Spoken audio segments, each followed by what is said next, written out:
In this video, we're going to cover the EX35, the EX37, the FX35, the FX50, the QX50, and the QX70. All vehicles must be push-button start, and we are using the EX35 in the demo at the end of the video. However, all vehicles listed will have the same exact operation.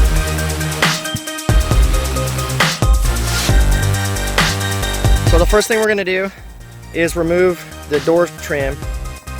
You simply grab the back of it here and you lift straight up, and if you've never taken it off before, it might be kind of difficult to pop up, but there are no screws, it just pops right up. So set this aside in a safe place.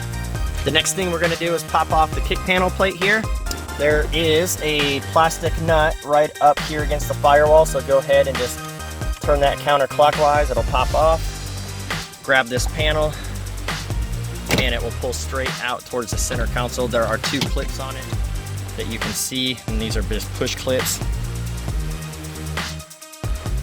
One of our new 3HT plug-and-play kits. There are no wires to cut or splice in the vehicle whatsoever, and this is not a two-stage programming kit, which means you install this in the car, program the module to the vehicle, which takes about 15 seconds, and your remote start will work immediately. These are the BCM connectors. There's a green one, a black one. There's a gray connector here.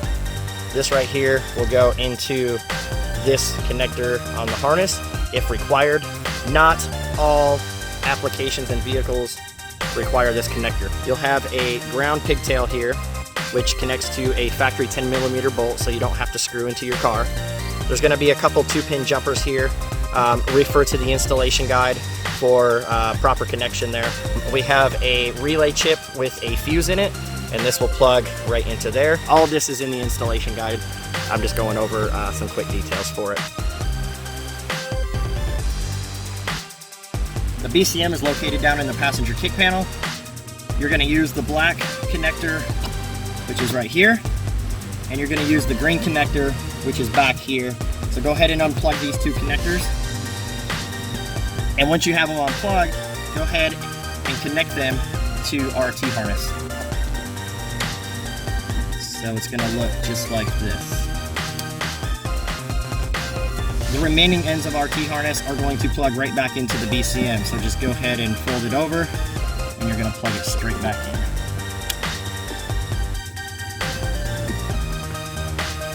Check the chart on the back of the installation guide. If your vehicle year is highlighted in a gray box, then you have to use the gray connector.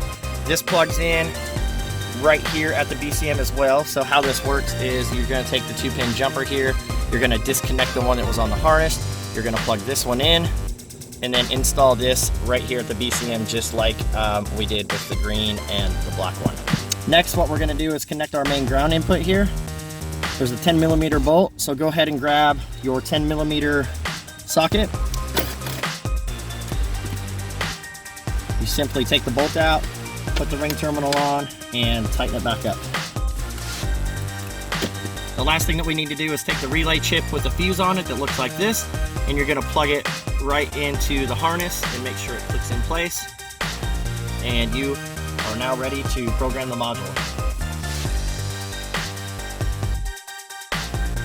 Programming of the module is very simple. It takes about 30 seconds. You're going to hit the unlock on the key.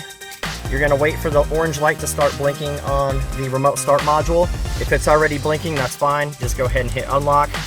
While the orange light's blinking, you're simply going to take the key, insert it into the key port like so, and you're going to press the brake pedal for 15 seconds or until the green light turns solid and then goes off on the remote start module. And there it went. Take the key out, and we're going to jump outside the car and give you a quick demo.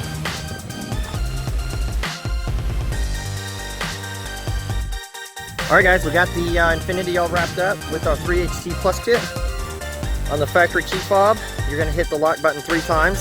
This is compatible with our smartphone module, so you can start it, stop it, lock it, unlock it, and GPS locate with the cell phone add-on. But today we're going to demo just 3-lock start off of the OEM key fob. So simply tap, tap, tap. You're going to give it a few seconds here, let the ignition turn on, and it'll fire right up. And once it's running, It'll run for 15 minutes, but when you're ready to go, you just hit the unlock button. Doors will unlock, you can get in. And as long as you have a key with you, you can simply press and release the brake pedal, press it again, pull it out of park, and away you go.